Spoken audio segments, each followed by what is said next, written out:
All right, we're back live. Sorry for no warning this week. Tyler is under the weather. He's usually our guy who sets up everything and the tech wizard behind StreamYard. So we apologize in advance if we struggle a little bit with this, but back with Bryce. How are you doing this week, Bryce?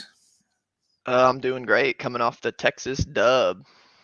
The Texas dub. Why couldn't Baylor just cover? They had to get all shitty at the end Bijan Robinson. to the NFL. Yeah, one more. I doubt he even plays in the bowl game. No, he'd be an idiot to play in the bowl game. He would be an idiot. How's your bankroll doing? You been winning? You hitting anything? Up and down, up and down. College is give and take. You kind of always split, feels like, but still not diminished. I still got enough to keep going. For sure. That's all that matters as long as you got enough.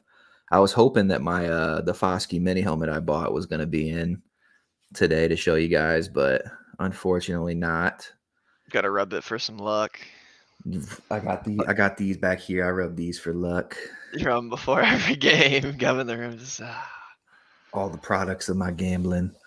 But let's get into it. You want to kick it off with your first pick of the week so far? Yeah. I'll start with Marshall again because I gave that out last week and that hit. So I'm riding with them again at -6.5 or the money line, but I would put it as a parlay booster if you're going money line because it's at -245. But Marshall plays Georgia State. They just played Georgia Southern. Now they play Georgia State. So you're rolling with the Thundering Herd, huh? Yeah, man. They're Marshall actually after they played you guys, they've been good on defense. They're okay on offense. Their Notre Dame to the quarterback's okay. playoffs. Marshall good. No, Marshall is really stat wise. I looked at all their stats: sixth rushing defense, seventh in scoring defense, third in passing efficiency defense. I'm like, oh my god, Marshall is like They're like not that them bad. dudes. They're like them dudes right now. But Georgia State just runs the ball, so if Marshall's run D holds true, that's probably easy money. So I'm putting that in all my parlays. Is he gonna burn me or help me? That's fair. That's fair. I'm gonna go with Notre Dame money line. They winning today against the USC Trojans. Dub season. That's the Yeah, first one. we'll talk about that game after we're done giving all our picks because I'm sure there's a lot to say about that one. There is a ton to say about that one. Are all three of your plays going to be Notre Dame official? I have 3 Notre Dame official plays. I'll give them out, and I'll give out just my regular, like kind of normal, what I like and don't like, just out there. Bryce is always the guy who finds those random weird teams to bet on, like Marshall or James Madison, or so I'm sure he's got some juice for you guys. Actually, speaking of James Madison, that's going to roll you right into my next one. At Coastal Carolina versus James Madison at 14.5 plus 14.5 for Coastal Carolina. I think James Madison's way better than them with Coastal Carolina's quarterback getting hurt, but they have experience. I think they're both going to get gashed. It's a lot of points. So 14.5 is a lot of points. it's always a ton to win by. It's always hard for those games because, I mean, It's a backdoor cover for sure. Like JMU might get up on them, and then Coastal Carolina's going to score like 2 touchdowns in the fourth, and you're going to be like, wow, that hit. And yep. that's Those kind are of what I always got a nice. feeling. Those are But always Coastal nice. Carolina's 9-1, 9-2, something like that, and they're plus 460. So you could sprinkle that even too, because that seems kind of weird. But their quarterback is hurt, and he was their offense. But their backups are experienced and not bad, so I'm really not too worried about it. For sure, for sure. Play number 2 I'm going with is I'm going to go with Notre Dame over 29.5 total points away. So if you're on FanDuel, it'll be listed as away points. I think DraftKings gets a little more specific with it, but over 29.5 at -113, you can still get it. The Notre Dame money line was at plus 160. I think it's kind of fluctuated back and forth a little bit, but I'm going over 29.5, and I'm going to get into all the reasons for the Notre Dame bet once we've given all of our bets. I'll really just get into the whole game since this is Irish Uncensored, and we didn't really get a chance to do a USC pregame, but I'll obviously go into some depth here. But yeah, over 29.5 away total points. Yeah, it's just under team props and team totals on DK. It's at 29.5 on here too at -115.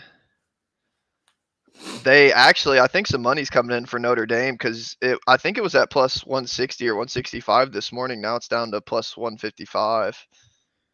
And the spread moved to 4.5 instead of 5.5. Yeah, it's plus 158 right now on FanDuel. They love to get DK them extra 3 points on the line. I don't get it. Like sometimes It's the so books really random. fluctuate. It's kind of funny. That's not like a major fluctuation, but sometimes there really is like significant fluctuation in between the books.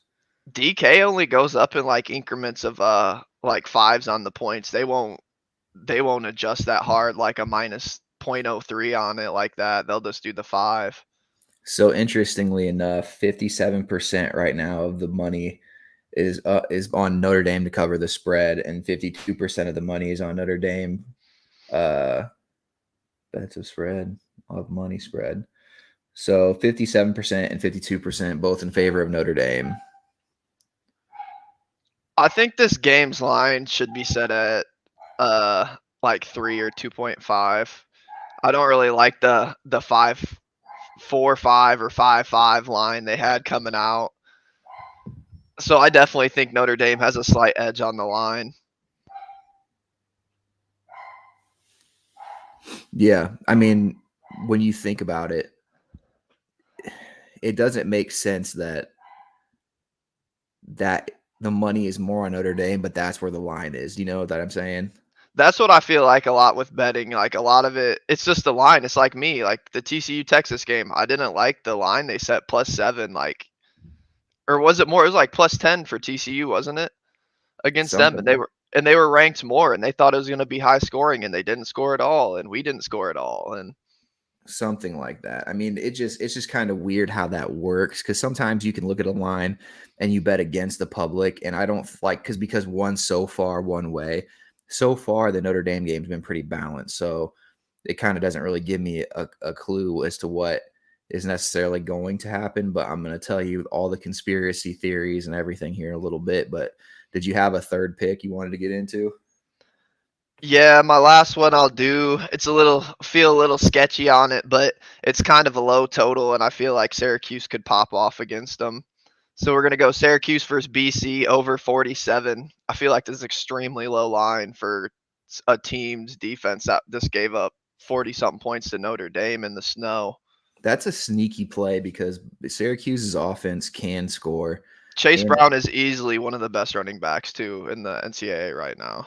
And I think that with Boston College wanting to be like an air raid team, like they literally barely even tried to run the ball against Notre Dame. I mean, Zay Flowers might eat them up because I think if I remember correctly, they don't have Garrett Williams, which is one of their stud corners who'd be likely guarding Flowers. So, I mean, BC might end up putting up at least a couple points, if BC puts up 14, I think that should hit. Yeah, and I made a mistake. It's not Chase Brown, it's Sean Tucker. I got him mixed up. He kept saying Orange Chase teams, man. Orange teams. They're all together. All my teams are orange. It's hard to remember.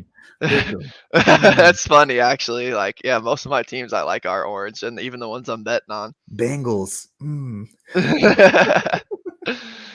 Yeah, it's sneaky. I like Flowers too. I think Flowers is going to make it in the NFL.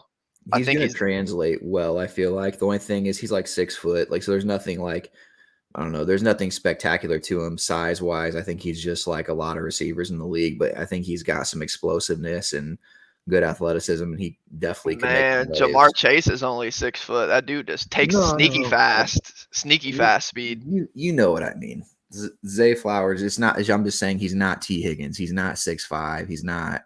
Right. Yeah. He's just put in the time. He's a senior, man. He's been there a while for a team that's actually BC is normally pretty good because they had AJ Dillon. Didn't Matt Ryan go there? way back in the day? I think so. Matt Ryan went there. Kuechly.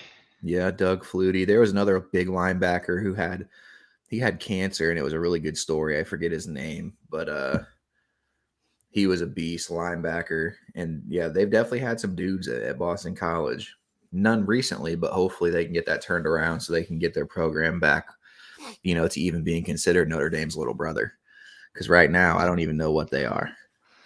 That's just bad. That's why I feel so good about the 47. I was like, you gave up 44 to Notre Dame in the snow. I was like, Syracuse could probably do the same thing, if not pass a little bit too. And if they give up 1 or 2 touchdowns, then there you go. There's the over.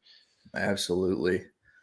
So my last pick, and this is a longer shot, so keep that in mind. But it's going to be Audric Estime, 100+ yards. I got it. It's fluctuated around. I got it at plus 270. I've seen it as high as plus 310. And right now on FanDuel, I think it's plus 290. But here's the thing. Audric Estime, a.k.a. Blastoise. Yeah, Blastoise got a new nickname. As Bryce calls him. He is a monster. I mean, we're talking about a team with USC who's not necessarily the biggest. They're not gonna I don't want to say that we're gonna bully them, but like, dude, their fast, defense man. gives up points. That's what they do. They give up points. Now, flip side of that coin, USC's defense is really good at forcing turnovers. They get a lot of interceptions. I think a lot of that's because teams are usually trailing them, a lot of the game because Caleb Williams and their Jordan Addison and all their offensive weapons, which I'm not gonna minimize that, but what I am gonna say is that they have not played a team like Notre Dame this year. They have not. It's just the truth. Even if Notre Dame's without Cam Hart this weekend, which from everything I've heard, it sounds likely Cam Hart's probably out. Notre Dame still has a lot of serviceable corners. Obviously, you wish you had Cam, but if we get Joseph back, we've got Benmo. We've got guys that can come out and hang with USC, and obviously we want to limit possessions. But here's the deal, and I'll go into each one. Audric Estime 100 yards.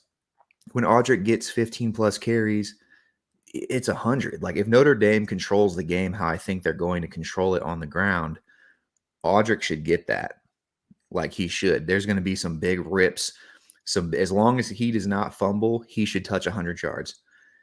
Notre Dame. A fumble will kill the play, though. Yes. You need to say that. A fumble will instantly kill this play. A fumble will kill the probably play. Done. Yeah, because Notre Dame has too many backs for him to go out there and fumble and keep playing. So unless someone gets hurt or something correct. like that. But neither here nor there. He hasn't really had any fumbling issues the last couple of games, so I'm hoping, obviously they're playing in Cali, so the weather should be fine. There shouldn't be any issues with that. The only thing with Audric that worries me when it comes to fumbles is he's always fighting for extra yards. That's when you lose the ball a lot. Like, at some points I get it, but at some points I don't. Like, if you got the first down and you're going down, we don't need the extra yard or two. Like, let's just go down and not fumble. But if he doesn't fumble, he should smack the 100. How many fumbles does he even have this year? He fumbled against Stanford. He fumbled against UNLV.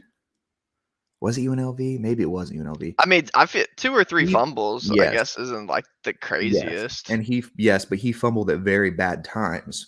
Oh, like crucial moments in the game. He fumbled against Stanford when Notre Dame was driving, that where if a field goal would have put Stanford away, or like a touchdown put Stanford away, and he fumbled. So he's had very inopportune fumbles. But in the North Carolina goal line one, he had one of those. So if Notre Dame controls the game, Audric Estime is a huge part of that. 100 yards should smack. Now, if Notre Dame gets down heavy, I still think they're running the ball, because Notre Dame's not going to come out and just chuck it all over USC when they don't have to.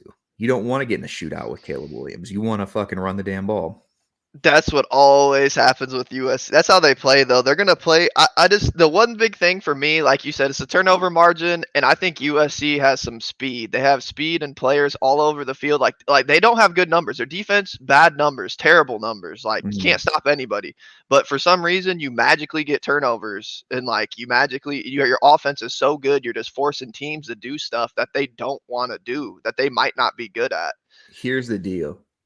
They had UCLA through 3 picks and they won by 3. How does Versus your UCLA, defense Yeah, how does your defense force 3 picks and you only win by 3? UCLA is respectable. I feel like they're not a slouch team this year. They're not a slouch team, but they're not that great either. No, but it's a hard fought win. I mean, you're gonna have some games that are just like, what the hell? They're consistently just putting up points though. Regardless, it doesn't matter if they go down because they play that style offense anyway. So they're gonna be playing comfortable no matter what. If they even do go down, or if they're forced to pass, because that's what they like to do anyway. No, and this is why I'm gonna tell you about the next play. I told you everybody I was gonna get into it. This is USC's 1, 2, 3, 4, 5 last 5 games. Okay, Utah 43 points. USC lost. Utah's pretty good this year. Sure, fair. Arizona 37 points. California 35 points. But Colorado, who's shit, 17. UCLA Colorado's 45 bad. points. 4 of their last 5, they're giving up pretty much an average of 40 points a game. It's just like I was telling you though, Grant. It's how they play. They know they're going to give you points. They don't care. They're just going to bank on getting you to make a couple mistakes because they're rolling out the number 2 total offense. They're going to pass the ball. They don't care if they're down, up, whatever. They're going to pass the ball. They're going to spread you out. They're going to mismatch you. That's the biggest thing with USC. And I They're going understand to play. that. If they play how Notre Dame doesn't want them to play, it's going to help them too. Like that's how you're saying Notre Dame can play, like dominate the line. It's like, yeah, but they want to. They don't care about playing down. They don't care about passing the ball. They don't care about throwing quick passes. Caleb Williams could roll out, and this game is going to be very interesting.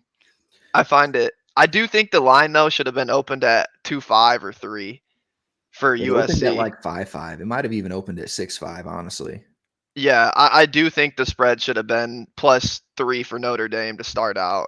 So I do think plus points for Notre Dame is a little smarter bet than the USC. So what I was getting at though is Notre Dame's total points is right now sitting at 29.5. Even if Notre Dame were to lose the game, which I don't think they will, but even if they did, they should score 30. I could easily score them. Yeah, I think I would give them at least a touchdown a quarter and probably 10 or 14 one quarter, or because you could tick up or down some. Yeah, and USC, like if their offense is really moving like that, Notre Dame's going to have to be scoring. Like they're going to have to be.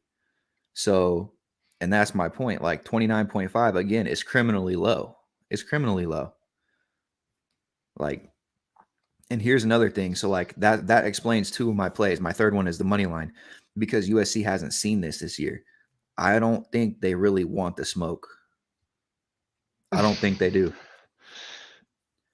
It's just their offense, man. You Their gotta. offense is scary. Their offense is scary, bro. But look, Oregon State. Do you want me to tell you what Alabama- they're averaging per game on offense? Bro, the Pac-12 is fucking butter. I don't give a fuck what their numbers say. I know. I don't care what their numbers are. Read 'em, Men because lie, it doesn't women lie, matter. numbers don't, Grant. Remember that. Numbers don't. Numbers lie when they're playing shit. When you're playing literal shit, numbers lie. And I'm telling you, I will say they don't. It's a little skewed. I they do don't think they have want good the smoke. players, though. I think Lincoln Riley is definitely. I If told you Cam before the year that this was going to be the game. if Cam Hart somehow plays and can play serviceable, God, that would just be huge. But everything I've heard is that he's not. But even without him, you still get Who's backing him up? Ben Morrison, Tariq Bracy, Clarence Lewis.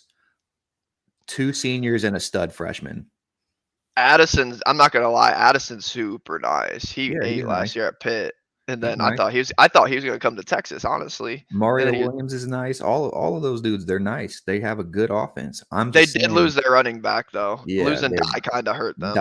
losing Die hurts them. I'm just saying that when you think about it, there's still serviceable people out there. Notre Dame still has a slew of safeties. They still have a slew of corners that they could throw at them. Like, yeah,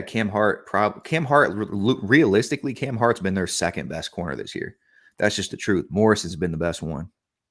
You guys have a respectable team passing efficiency defense at like 32nd. So it's pretty good. Our D line is solid. We're going to be putting pressure on Caleb Williams. I know he's a beast, but the thing of it is if USC really doesn't turn the ball over. If Notre Dame can force a turnover on defense, and here's an interesting part. I don't know if you know this, Bryce. USC doesn't have a special teams coach. What? USC doesn't have a special teams coach. Who's coaching them, Riley? They just kind of They said, just fuck coach it. them. They said, fuck it. And what has Notre Dame done this year, Bryce? What have Special they done? team ace in the hole. I'm just saying it could come down to that, like a blocked punt. Special team does matter. It's a sneaky advantage for sure. A punt return, a blocked punt, a kick return, blocked field goal. A blocked field goal. Exactly. Like, you don't have a special teams coach against a team that's been fucking straight up balling on special teams. And that's putting it lightly. They've been balling.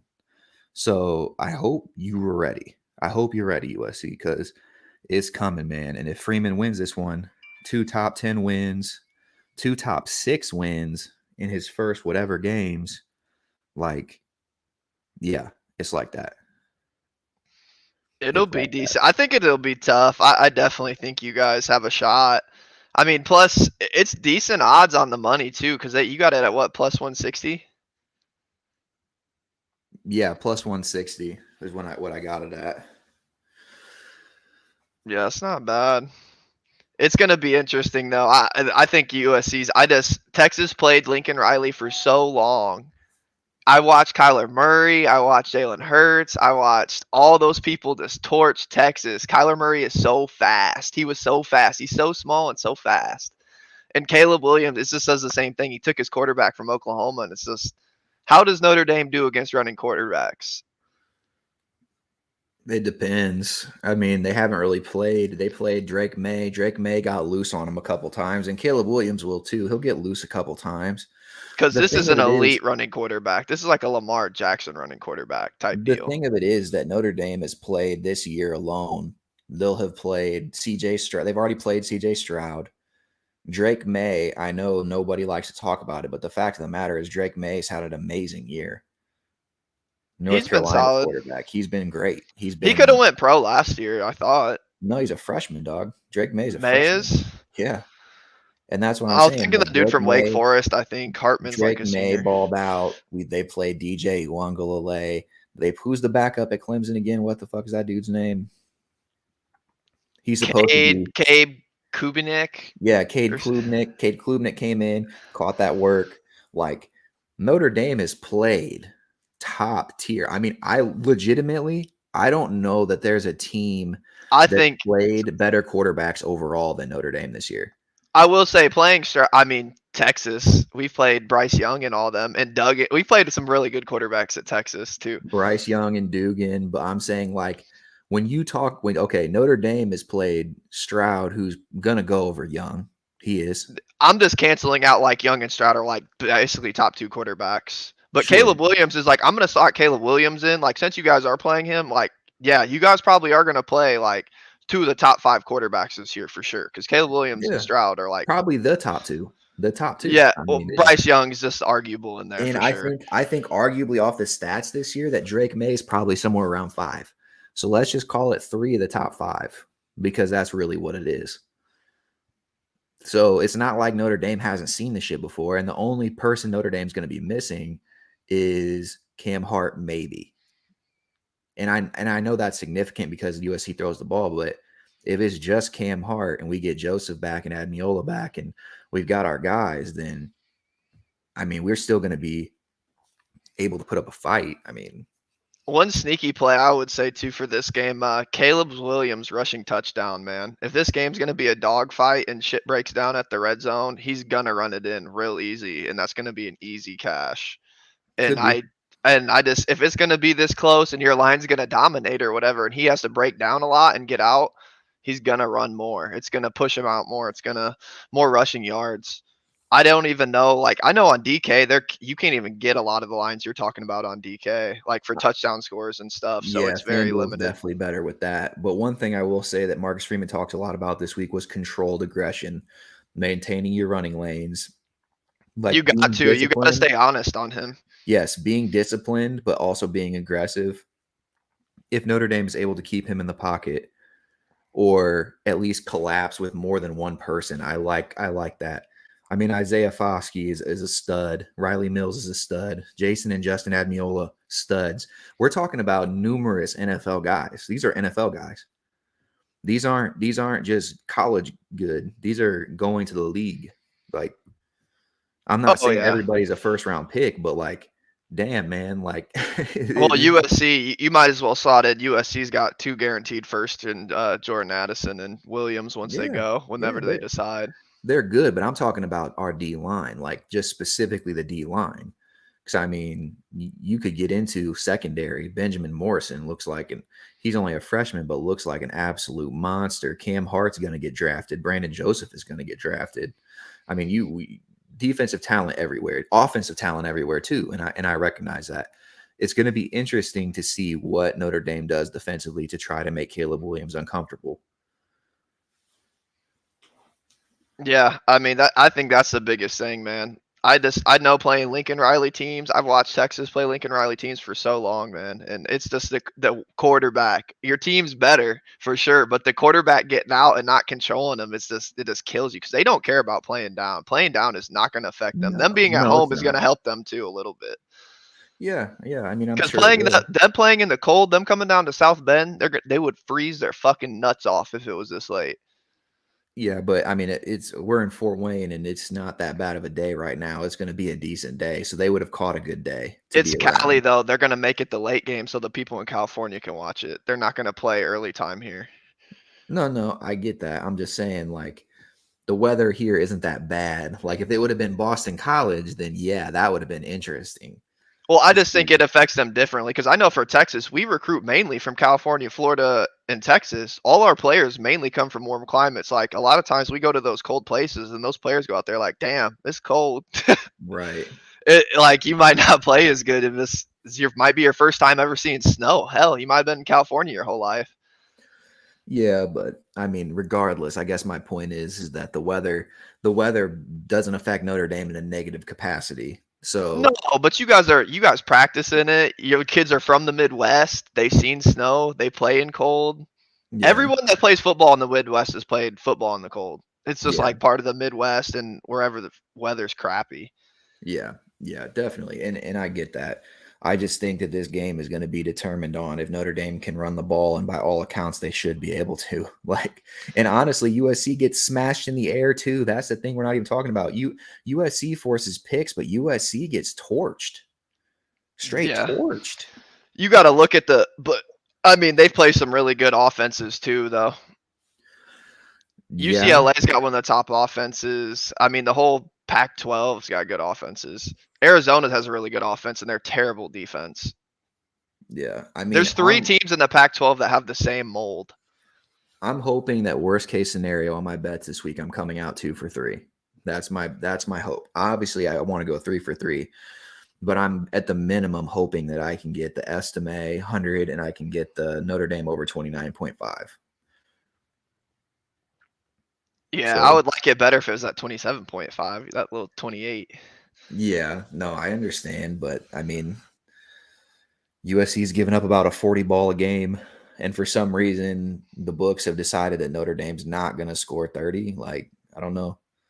Notre Dame's going to keep scoring if they have to. Like Notre Dame's going to keep going. Like people are acting like Notre Dame's going to get up by 10 on USC and just kind of like piss their pants and just not play.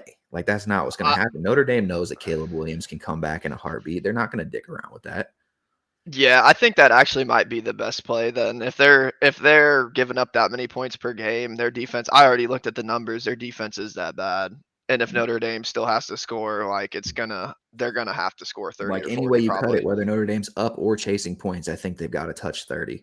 I think for Notre Dame to win this game, they have to score minimum 30. I think to Yeah. really win this game, they might have to score 45. But unless your defense just goes crazy. Our defense, look, I'm not saying the defense is going to shut Caleb Williams down because that's not really how that I'm works. accounting for them getting 4 touchdowns. I think they're gonna minimum get 3 to 4 touchdowns, and on the good side, they might get 6 to 7. That's what I'm trying to account for. Well, I don't know. We'll see.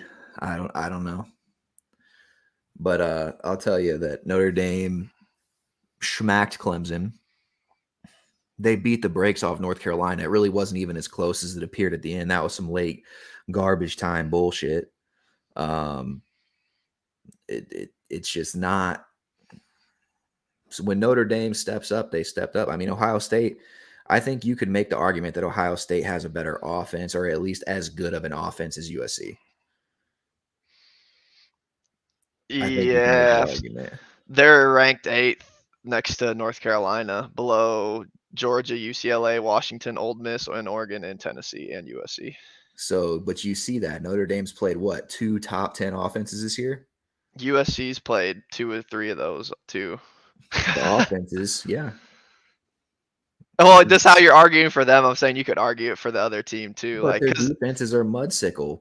they are. Drop one of them in the Big Ten. Drop one of them somewhere else and see what happens. Like It would that's be not really interesting. I wish they could play because like Big 10 play Big 12 more and like all that stuff. Because we don't play defense in the Big 12 either, but you might better get than your ass scored. Pac-12 lately. It's just the way, like, and everything's going to air raid. Pro offenses now, it's like Patrick Mahomes, like roll out of the pocket, chuck it 50, 60 yards when you need to, make play, throw a sidearm. Straight playmakers. Like that's what the NFL wants anymore. You almost have to run to be an NFL quarterback anymore, honestly. Oh, No, that's slightly. true. That's true. I'm just saying that it's just not been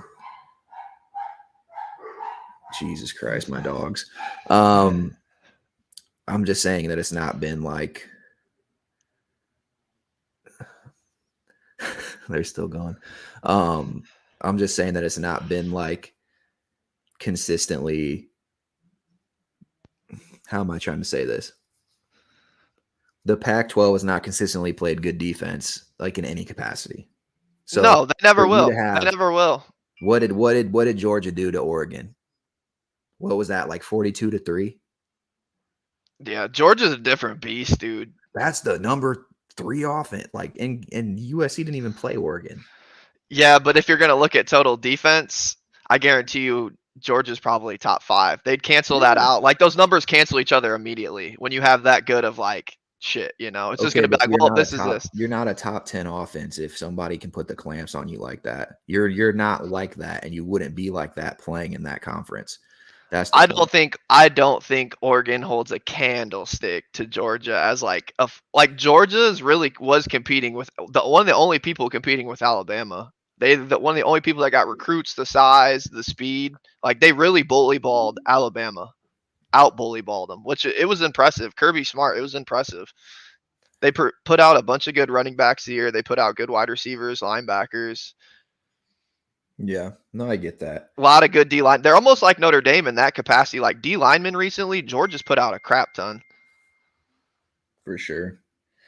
For sure. Well, we'll see what happens. Other things that are interesting: Oregon State, maybe the under because Oregon State put the clamps on USC. So, I mean, that might be an interesting game.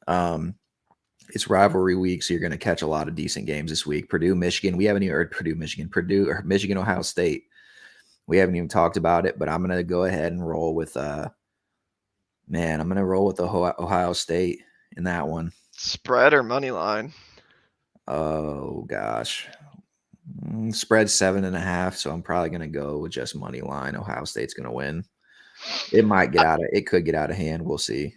Michigan has the number 1 total defense. I don't know. I'd almost feel safe buying up points on like a Michigan plus 14. I could see the under hitting If the under does hit, I think it goes Michigan's way more for sure. because Well, here's the thing: Michigan plays a lot like Notre Dame. If Michigan controls the game on the ground, but they did just lose their running back. Is McCorm or CJ Corm out or whatever? Blake Corum, I think Yeah, Blake Corm. I think he's playing, but I don't know for sure. He's playing? I thought he tore his shit. He did? I thought he was No, playing. dude, he looked like he was really hurt. I gotta see now because that's really gonna matter. Attempt to play. Michigan's Blake Corum to attempt to play versus Ohio State. He is gonna try to play. They've got a good backup though. Donovan Edwards is a truth. Yeah, he's gotten some. I don't know if he's good as their dude now though. Their guy now that dude came out of nowhere. No, Corum's different, but Edwards is still good. So they have somebody serviceable. But you can't replace the #1 national, and he has 19 touchdowns and he's 4th in rushing yards at 1457. His carries though, dude. Like he literally gets the ball like he's Derrick Henry. It's ridiculous. But his yard per carry is good, dude. He's like, I don't know. He's actually way better. That's been a dude out of nowhere actually this year. Yeah, no, I agree. But that's probably going to wrap it up for us. Been going about 35 minutes. We'll try to get back. I want to say, for just recapping last week, I think I went 3-0 in my picks last week. Diggs scored. If you took the Tyree sprinkle, that would have smacked too. And then I took TCU, USC money lines. TCU did not cover the spread though.